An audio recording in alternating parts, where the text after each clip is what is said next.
Good morning, my friend. I'm Dr. Lee Warren, and I'm your host for some self-brain surgery today. It is my favorite day of this week. I have operated 10 cases, 3 days this week. It's been incredibly busy after we got back from a quick trip to Dallas to see my parents for Mother's Day, and it's been busy. So I am excited to sit down with you this morning and do some self-brain surgery. I need to get my own head in order.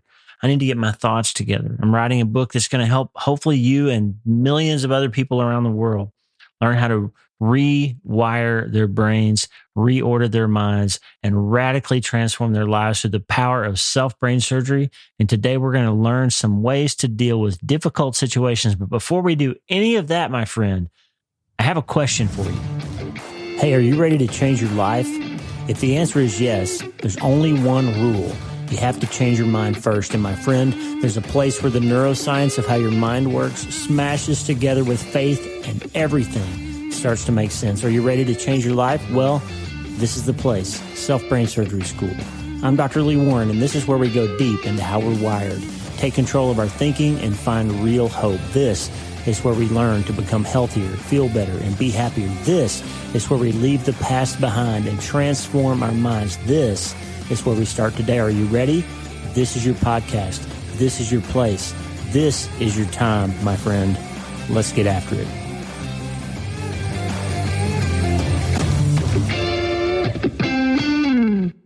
All right, my friend, I am so excited to get after this today with you.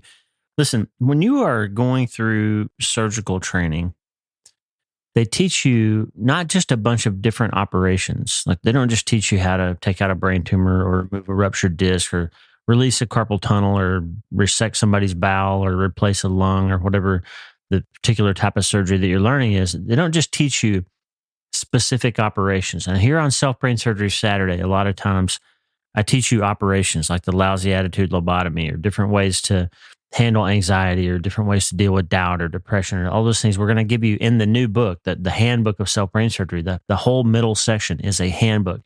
And you're going to be able to open that up and say, okay, I'm dealing with anxiety right now. I'm dealing with grief right now. I'm feeling stuck. And you're going to be able to just flip to that book, to that chapter, and learn an operation that you can do, backed by neuroscience. There'll be some references, but the middle part of that book, the real meat of the book is going to be just, here's the operation. It's time to stop contemplating this problem and start doing something about it. And so I'm giving you those on Self-Brain Surgery Saturday. In the coming months, it's going to be a lot of that. Like here's a particular thing you can do when you're dealing with a particular problem. But backing up from that, I just want you to remember that you're already a self-brain surgeon. You are engaging in self-directed neuroplasticity every day, regardless of whether you do it intentionally or not. Your brain is being formed.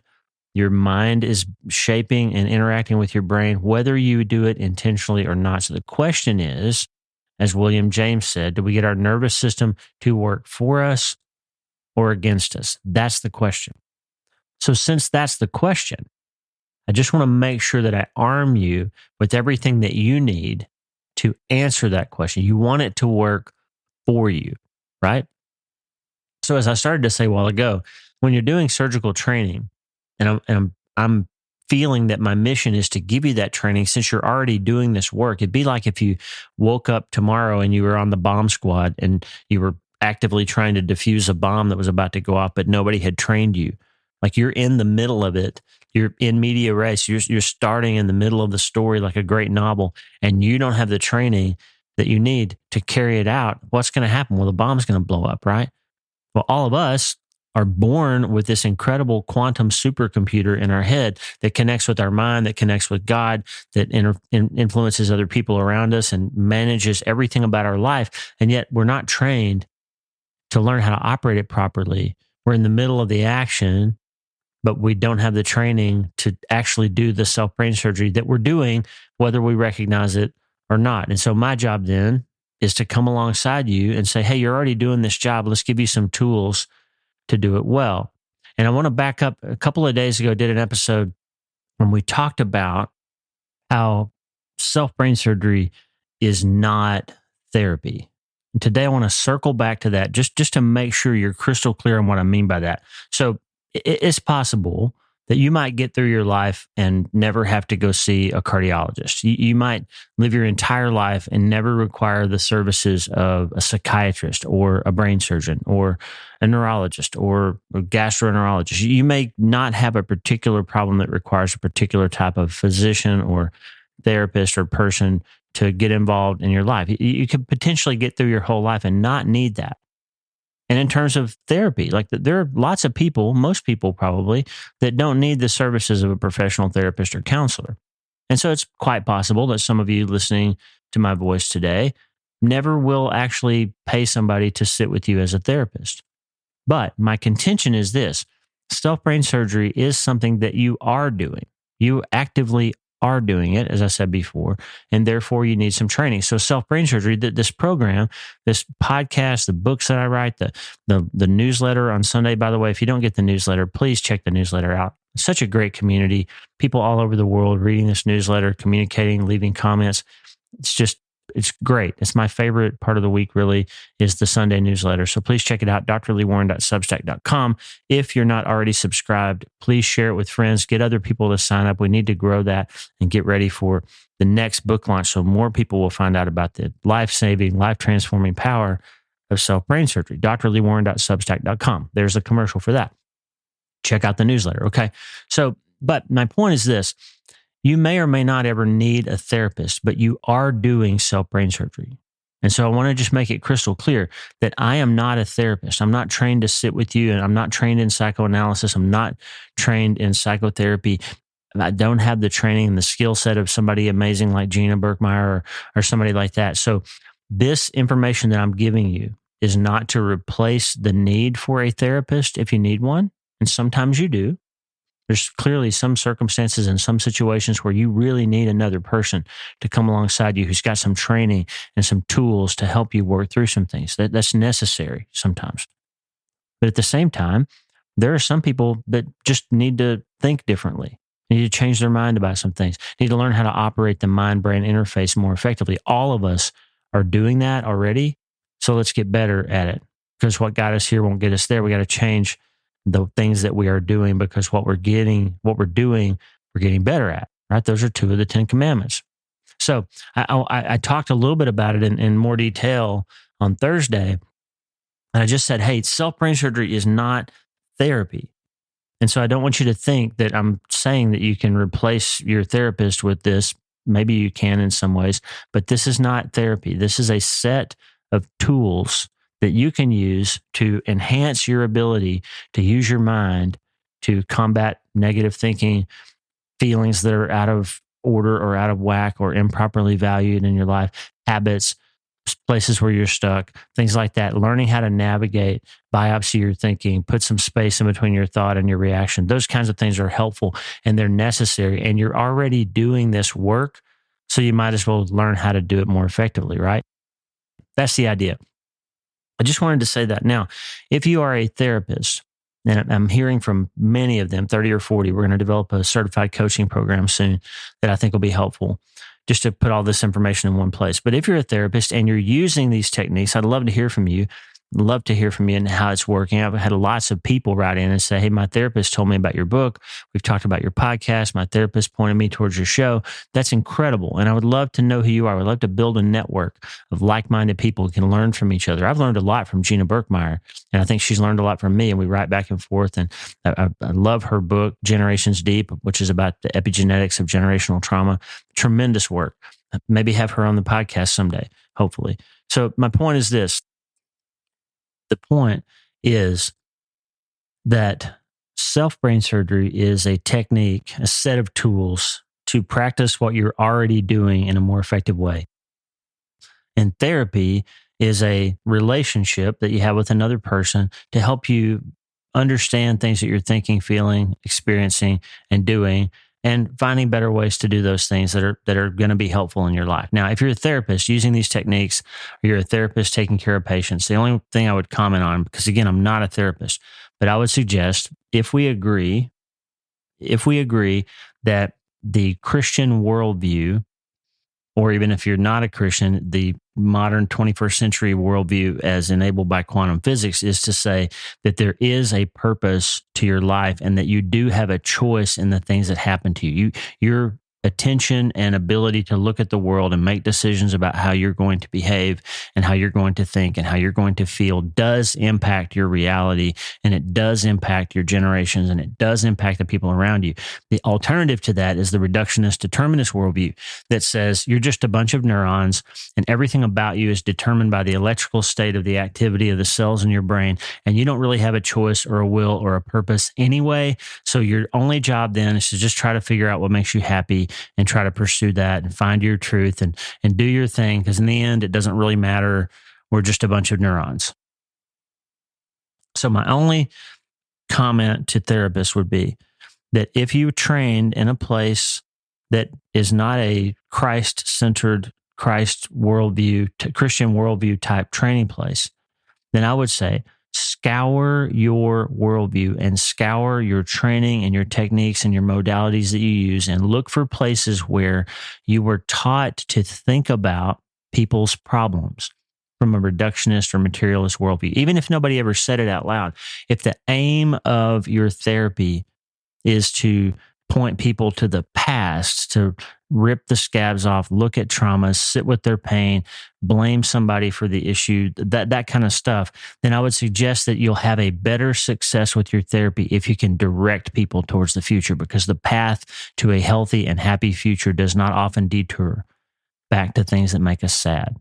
Yes, we need insight. Yes, we need understanding, but we don't need blame or bitterness. We need to get better. And how do we get better? What's interesting, 21st century science, all of the good research says people are happier when they don't focus on their problems as much, when they focus on the things about the future, the community and building relationships and forgiveness and thanksgiving and gratitude and all that stuff actually is what makes you happy, not resolving some trauma from the past, not blaming your parents and cutting them out of your life and all that stuff that we see happening now. The secular worldview says that other people are responsible for accommodating your feelings.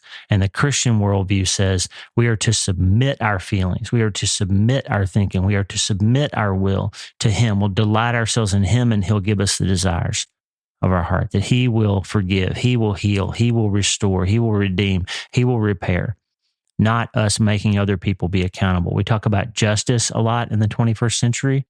And the Bible says in Micah 6:8 that our job related to justice is to do it in regards to other people. Micah 6:8 says, what does the Lord require of you?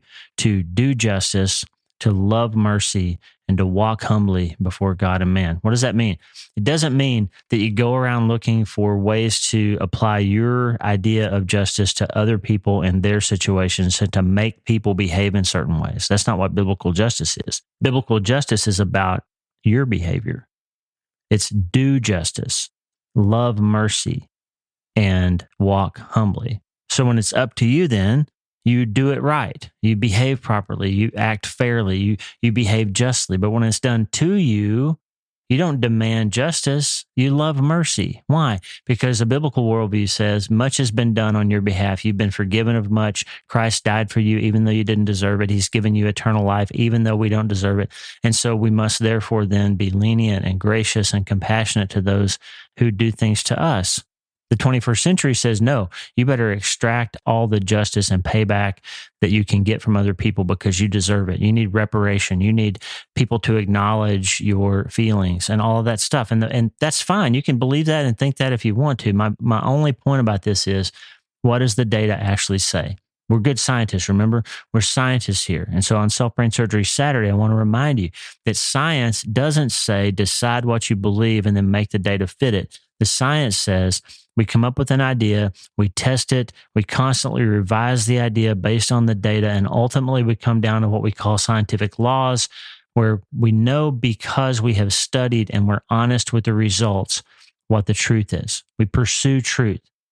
And my contention is that whatever truth you're pursuing, if you're looking for truth in science, if you're looking for truth in psychology, if you're looking for truth in your life, if you're looking for truth in relationships, that pursuit of truth, an honest pursuit of truth, won't lead you to your truth. It will lead you to the truth. And that truth has a name. It's not a thing, it's a person. And the person is Jesus. That's what's going to help you become healthier and feel better and be happier. So if you're a therapist, scour your worldview, scour your therapeutic techniques, and find ways that you may have allowed some secular worldview or reductionist determinist ideology to creep into your therapy. And I think you'll start thinking more clearly about, how do I get my patient to really become healthier and feel better and be happier? And it's not going to be by using a worldview that's inconsistent with my Christian worldview, by morphing my Christianity to the world, but rather make the world submit their knee to the therapy that you learned from the king, from the good physician, the great physician. Does that make sense? Okay. Again, self-brain surgery, not therapy. So today we're going to talk about what we call approaches. In surgical training, we learn a variety of different ways to get the same job done. When I was in Pittsburgh as a resident, we had 17 to 20 or more different neurosurgeons who brought their cases to Allegheny General. And so I had the great blessing of getting to operate with a tremendous number of people who had trained at different programs all over the world, from Japan to Germany to all over the United States. I had professors that had trained in different places, and with each of those different places, they had different ways of doing things and approaches and ways of looking at and thinking about neurosurgical problems. And so I learned 4 or 5 or 6 different ways to solve almost every issue. And when we talk about surgery, one of the important things is not just, do you know how to use the saw and do you know how to retract the brain and take the tumor out? It's not just that. It's, do you know how you can take a particular approach to do the least amount of damage, to be the less invasive way that you can, the least invasive way that you can, to position the patient safely so that you know you'll be able to see what you need to see, but not hurt the patient or have them in an awkward position that's going to produce some problem for them. That you're basically designing an approach to get to the problem and treat it and leave the fewest traces of your presence as possible. And so sometimes, for example, a tumor close to your brainstem, you might be able to approach it by making an incision above the ear and retracting the temporal lobe up and going that direction. You might be able to approach it by making an incision below and behind the ear and going through the mastoid bone and getting to the tumor from the underside of the access point. So there may be 3 or 4 different ways that you can go, all of which would require a different sort of thought process about how you position the patient and the things that you're going to encounter, arteries and veins and nerves and different parts of the brain that you may have to encounter. The approach matters. Okay. And I remember, here's a good example. We had 3 of our professors, Dr. Maroon, Dr. Oliver Smith, and Dr. Bagay, that did their simple spine procedures, so ruptured discs or small laminectomies, things like that. They did them with the patient in the lateral position, so the patient lying on their side, and we would sit and hold your arms out in front of you and work on the patient's back in front of you. And that was the way they preferred to do that procedure. And their thought process about it was that the blood would run away and wouldn't cloud the field, and you'd be able to see better, and the patient was more comfortable and it was easier to position. All that stuff was their idea. And most of the residents that I trained with and most of the other professors thought that the lateral position for spine surgery was outdated. It was overly taxing because you had to hold your arms up in the air for a long time. It was very physically demanding. Couldn't see as well. It was awkward. And most of us hated that lateral position. We absolutely hated it. But guess what? I learned it. I learned the nuances of it. I learned from those 3 masters of the technique how to get the patient safely there and when it was appropriate and how it was appropriate and what to do. And I thought I would never use it. I remember saying to my colleague, Max Maderi, a co-resident, I hate that position. I will never use that position. I am never going to do that in my practice. I can't stand it. And I remember Max saying something similar. Well, 10 years later, I found myself in Alabama, and I had a patient who unfortunately had a huge ruptured disc, but he weighed 600 pounds. He was morbidly obese. And there was no way we could safely get him in the prone position, the face down position where we typically do spine surgery. We just couldn't safely do it. We couldn't move him. We would hurt each other trying to get him in the position, and it would be too hard on his body. But he had to have surgery because he couldn't move his legs and he couldn't control his bladder. And he was a young guy. We had to take care of him, but we couldn't do it in the standard prone position. Well, guess what? I remembered that I had extensive training in the lateral position for spine surgery. And that turned out to be the only way we could safely get this guy operated, was to use that lateral position. It was hard. It was inconvenient. It was challenging, but it was the only approach to that particular patient's problem that would have safely worked for him. And I was able to do it because even though I didn't like that approach, even though I failed to see the appropriateness of it and the nuance of it and the potential value of it back when I was a resident and learning it, I did learn it. So I learned an approach, even though I didn't recognize its value at the time. And I've only used it once in my entire practice, and it was helpful to me. And so my point about telling you that story is this: there are multiple approaches to how you can manage your mind and your brain and your life. Multiple approaches. If you go to a therapist, there's multiple schools of thought, multiple different types of psychoanalysis, multiple different types of tools that you can learn from them. If you go to a pastor, there's multiple different strategies, how they might point you towards finding a way to feel better. And if you come to self-brain surgery, I want you to know that there are multiple approaches to how we can do this work to help ourselves manage our minds, because you can't change your life until you change your mind, right?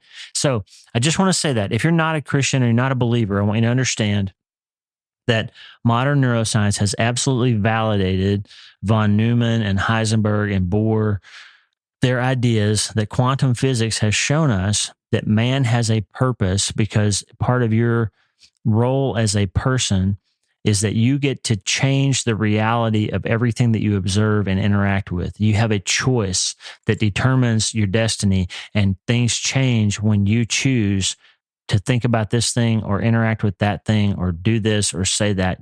Thoughts become things. We're going to do an episode on Monday about how those thoughts actually become things. Recently, we did an episode about the commandment of how thoughts become things. And we talked about the fact that thoughts do become things. And I proved that to you with some examples.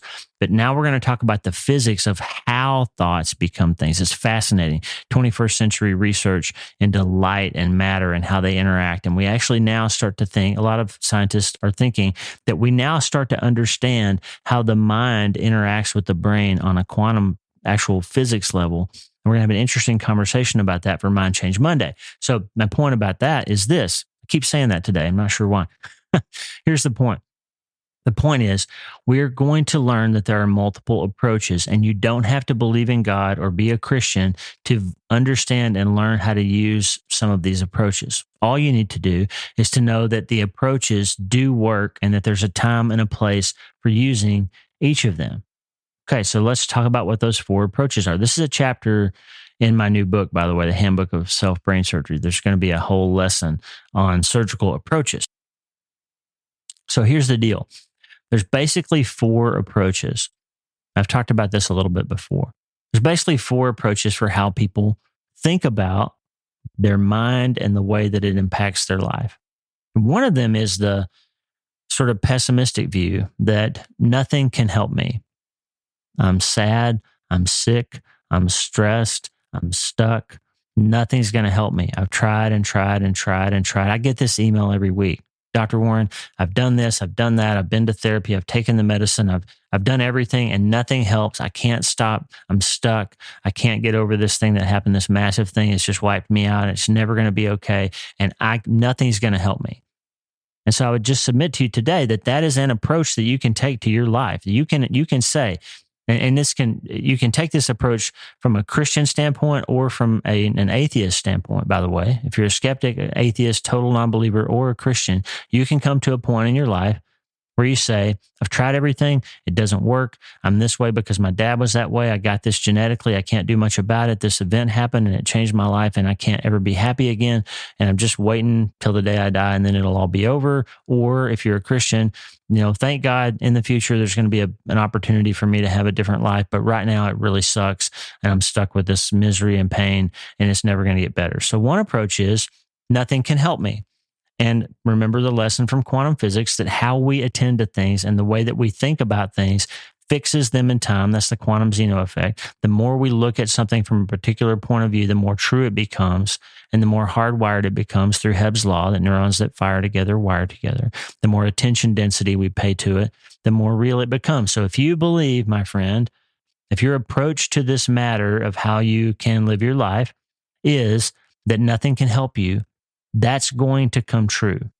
You're going to find out that what got you here won't get you there, and you just can't change it. You're going to find out that you've gotten really, really good at not having a very good life. And so if that's your approach, you're going to be stuck. You feel stuck and you're going to be stuck. And so one approach is nothing can help me. I hope that's not the approach you choose. I hope that you wouldn't be listening to a self-brain surgery podcast if that was your approach. I really hope so. Pray for you. Another approach is, hey, maybe something can help me. Maybe there's something out there that can help me. Those people, a little bit more hopeful, and they find themselves sometimes in the 10% happier mode that Dan Harris talks about.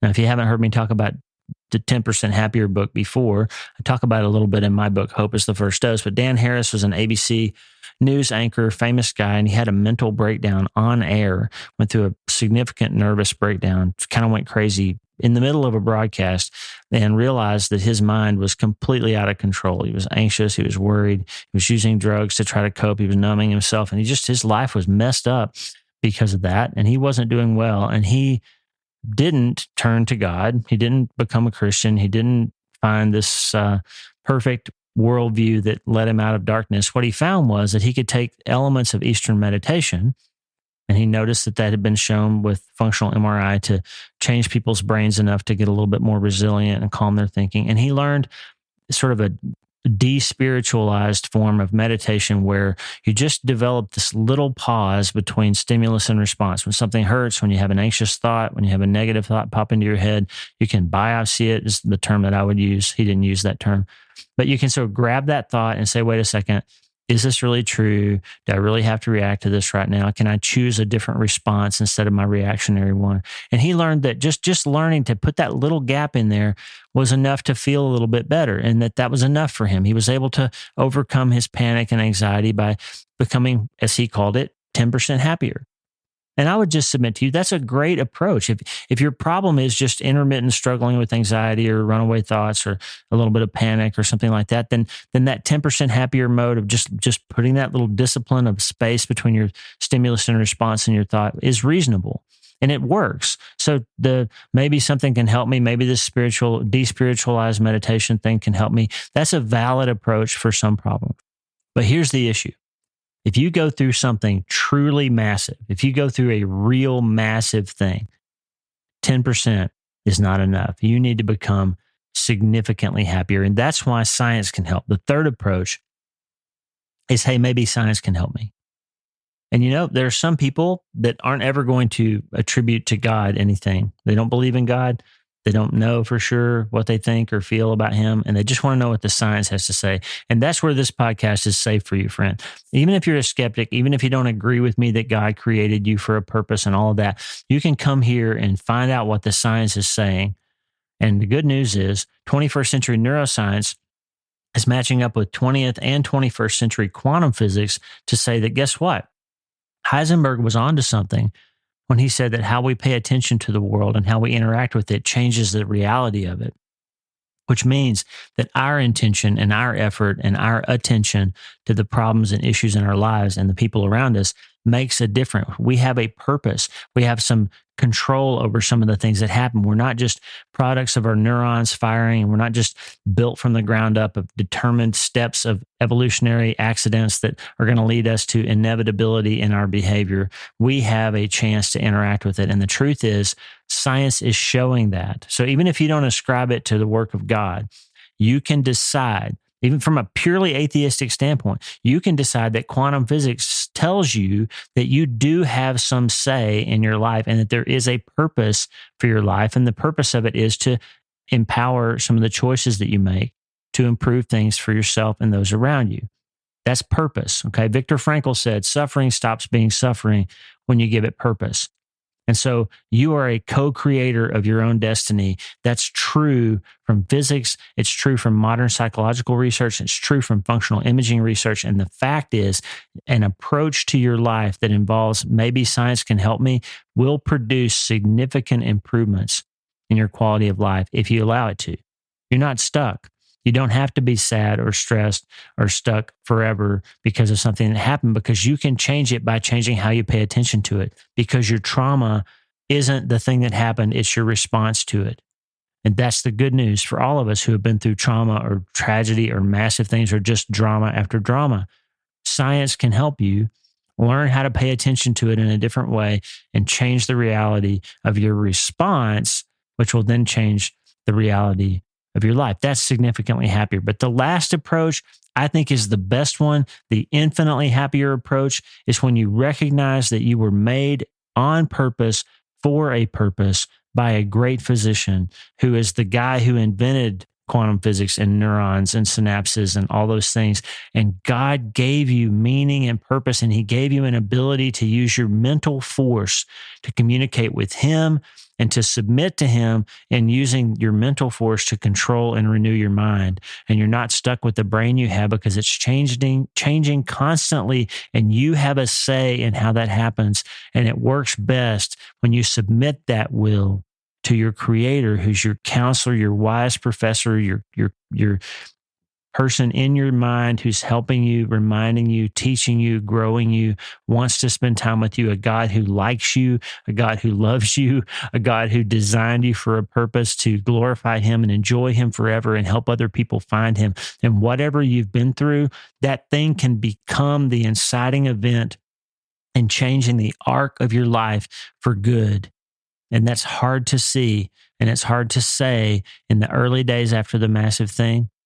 But remember, the other lesson from quantum physics is that time isn't the whole story, and that you can know that if you continue to attend to this as if it's a holy gift of something new in your life that really hurts and it's ripped off the topsoil and something deep has been planted in you, and you know now that your life has a purpose of carrying that new wound and the growing thing that's inside of it, that eventually will turn into something that is helpful to you and helpful to other people at the very same time that it's devastating and will never go away. Because if it were just devastating and would never go away, then the pains and difficulties and traumas that we go through in our lives would truly be overwhelming to us. But the message of John 10:10 is that the thief comes to steal and kill and destroy, and life does that to us, and it hurts us. But Jesus said, "But I came that you might have abundant life." And so we have a God who has given us the ability, the necessity of going through suffering and also being able to walk and live in abundance. And that, my friend, can produce the infinite balance to that infinitely hard thing that can produce some equipoise or even happiness again in your life if you learn to change your mind and change your life through the best approach. I think the fourth approach is the best approach. Now, we're going to learn specific operations in coming weeks. This is a conversation today about approaches. My question for you is, do you want to give up at the outset and say nothing can help me? Or do you want to settle for 10% and say maybe something can help me and I'll just learn some techniques to breathe differently or think differently and I'll get a little happier? Or do you want to be significantly happier? And if you want to be significantly happier, you got to get science on your side. You got to know what the data is. You got to learn how to study and revise your hypothesis and change your mind when the evidence shows you that you haven't been following the truth. And if you want to be infinitely happier, you've got to be able to get to that quantum reality that you can have suffering and abundance at the same time. And that's what we're after today, my friend. We're here to change our minds, and we're here to change our lives. And science is on your side. God is on your side. Dr. Lee Warren is on your side. I want you to become healthier and feel better and be happier. And the good news is you can start today.